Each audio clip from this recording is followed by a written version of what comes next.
It was February 4th, 2007. 13-year-old Paris Bennet was at home with his 4-year-old sister, Ella, in Abilene, Texas. Their mother had hired a babysitter to watch over the two for the evening, but at some point during her stay, Paris had convinced the babysitter to step out of the house for a while. About an hour and a half later, Paris entered his sister's bedroom to do the unthinkable, and his sister lost her life. Around 15 minutes later, Paris called the police and concocted a story, claiming his sister had turned into a pumpkin-headed demon, and that he had claimed her life out of fear and self-defense. But when investigators arrived at the scene of the crime minutes later, it became clear what had taken place here. Paris was obviously arrested, but the stories he told investigators were chilling, to say the least, and his true motive was completely unexpected.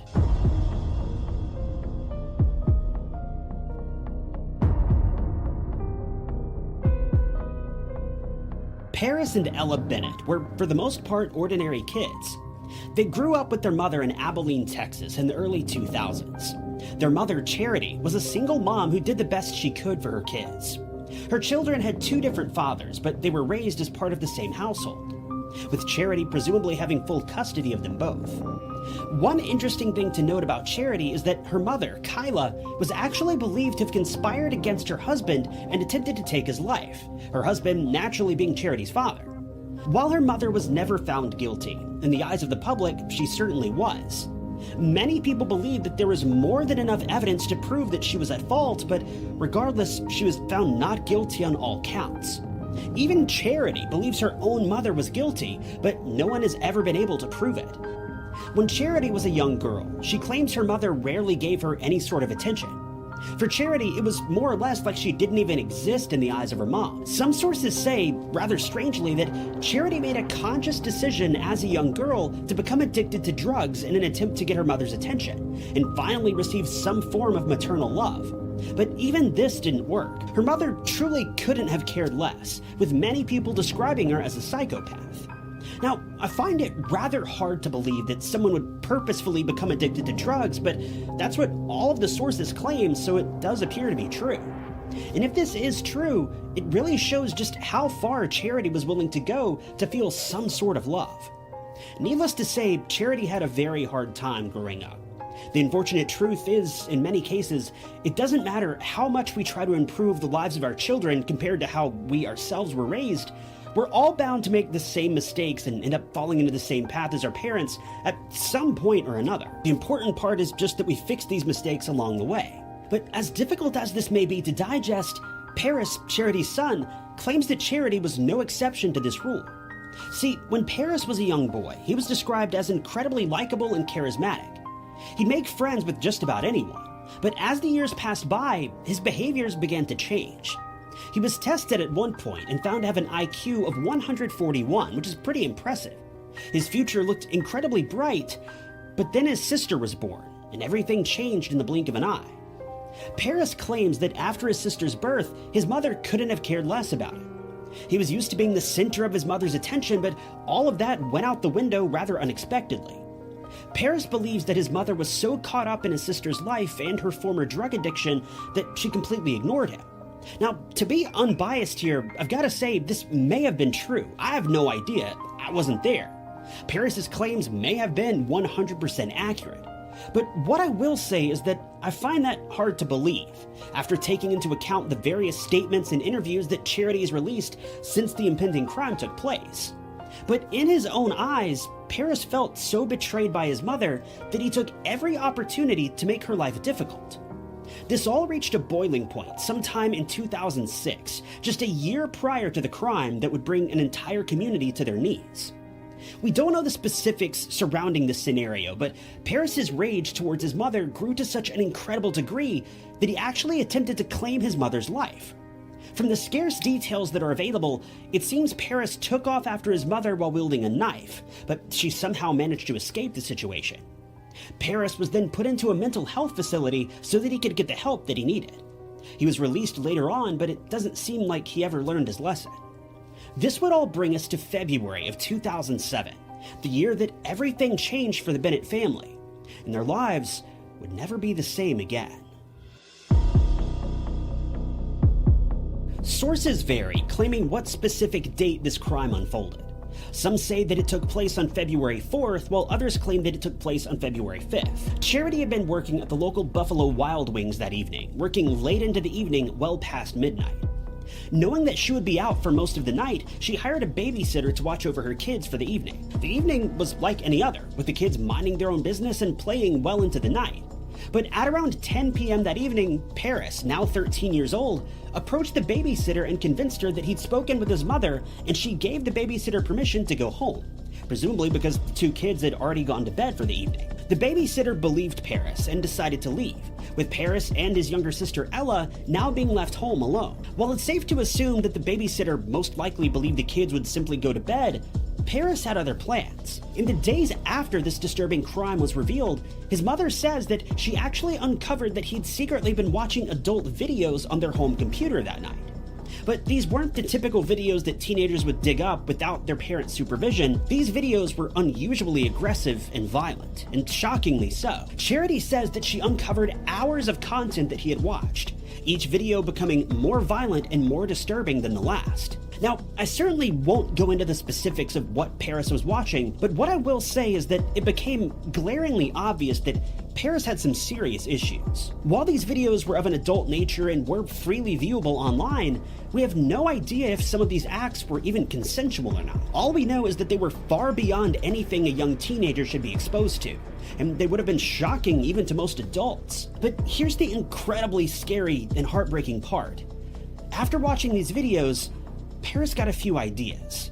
Minutes later, he decided to enter his sister's bedroom while she was still asleep. Now, due to his sister's age and the truly heinous extent of these crimes, I'm not really going to go any further than this. The information of what unfolded is widely available online, so feel free to look it up if you're curious, but it's not something I'm comfortable getting into, and I don't think YouTube would be too happy with me either if I went any further. But all I will say is that Paris entered his sister's room with a knife and a particularly chilling imagination.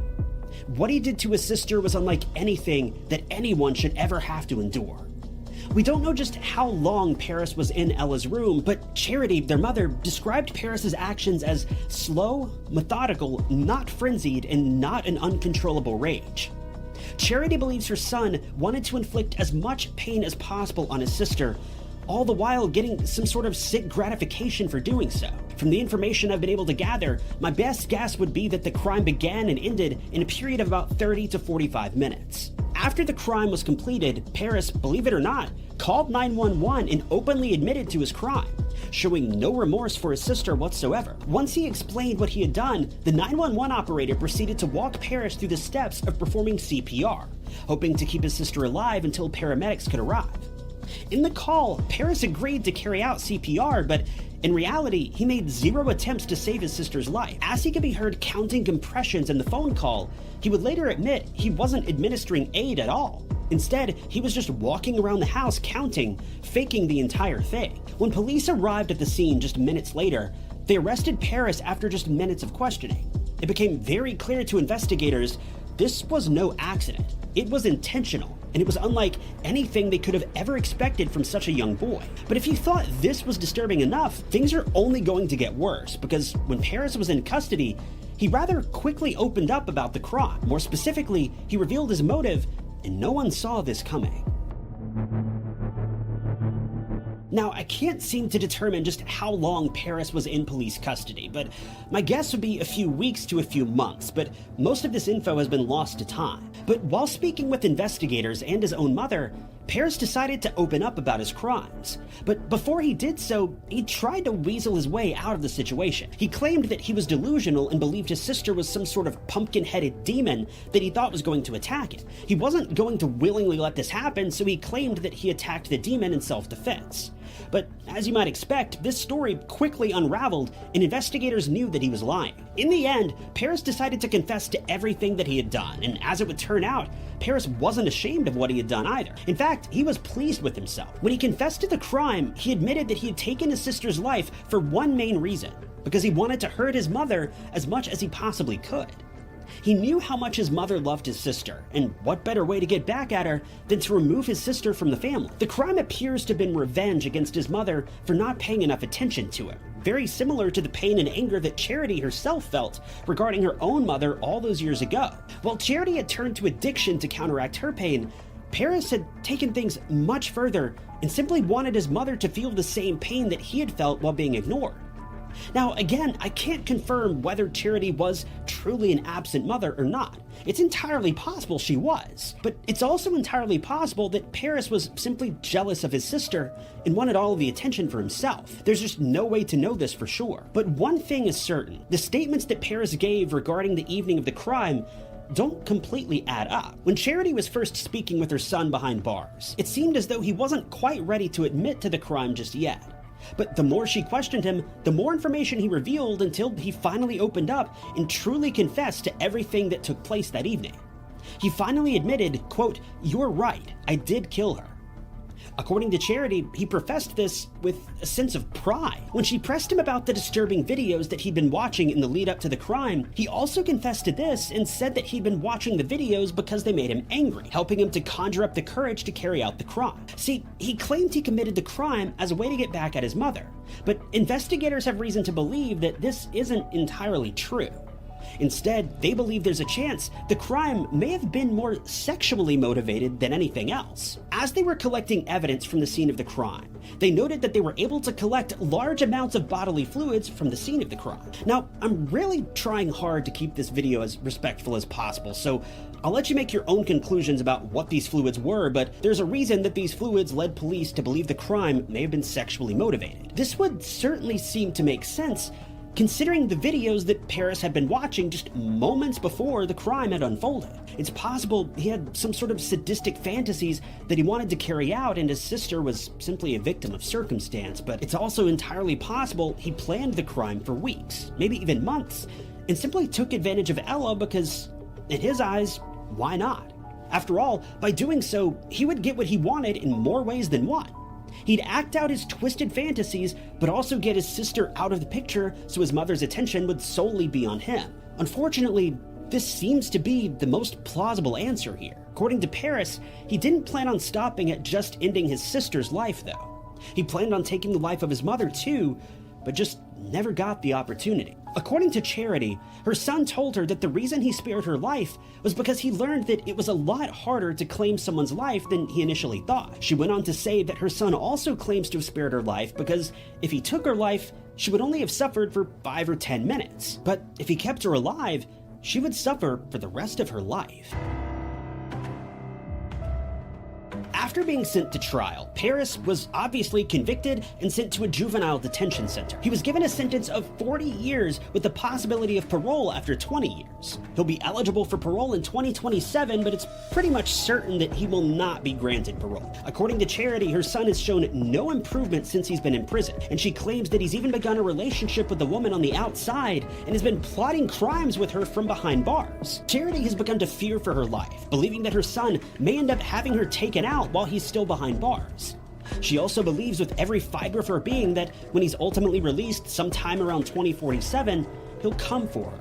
But what's even worse is that after all this time, Paris is still actively carrying out crimes against his mother. According to Charity, on multiple occasions when she's gone to visit her son, he's assaulted her. In one instance, she claims that she was left unsupervised with him in the visitor's room in the jail. At one point during their conversation, he slammed the table into her, pinning her against a concrete wall. He held the table against her, preventing her from breathing. She was in shock and paralyzed with fear, believing she was about to lose her life, but then he let go. But no sooner than she caught her breath, he did it again. He later told his mother, "By the way, I enjoy watching your pain." Charity ended up writing a book about her life, particularly involving the crimes carried out by her son, titled How Now, Butterfly? A Memoir of Murder, Survival, and Transformation. In her book, she describes the years of abuse that she'd been subjected to by her son, even while he's behind bars. Charity, after all these years, has finally admitted that she's been forced to come to terms with the fact that she can still love her son, but she can't love the monster that he's become. She knows that whenever he's released from prison, She's going to have to move away and do her best to disappear. She spent her more recent years wondering if her brief relapse in 2006 may have been what led Paris to become the monster that he is today. See, she was an addict for years before Paris was born, but once she found out she was pregnant, she got clean. She remained clean for the first 12 years of his life, but had a short relapse less than a year before the crime took place. But truthfully, there's no sense in Charity blaming herself for the crimes of her son. If the stories that she's shared over the years are true, she really did do her best to raise Paris well, but being a single mom with 2 kids just isn't easy, and there's only so much time in a day. Charity says that in the years since the crime, she's been able to forgive her son. She said, quote, "My son is a psychopath. I can't help it. That may not matter in the long run. What may matter is I can't, not at this point, give up on it. I love my firstborn with as much intensity as I did the day I found out I was pregnant with him." Charity says that she associates her daughter Ella with butterflies, hence the name of her book. She says that a butterfly painting was the last thing Ella ever gave to her before she lost her life. What's even more heartwarming and also heartbreaking about this is that one of Charity's friends actually found a butterfly brooch in Charity's backyard on her first day returning home after the crime. It doesn't seem like Charity knows how this brooch got there, and it's more or less like it appeared out of thin air. Charity has continued to carry on Ella's legacy, founding the ELLA Foundation, which stands for Empathy, Love, Lessons, and Action. The nonprofit helps people who are affected by violence, mental illness, and the criminal justice system. One thing is for sure, while Ella's life may have been tragically cut short by a brother who she trusted endlessly, her legacy will live on for many, many years to come. Thank you guys so much for watching.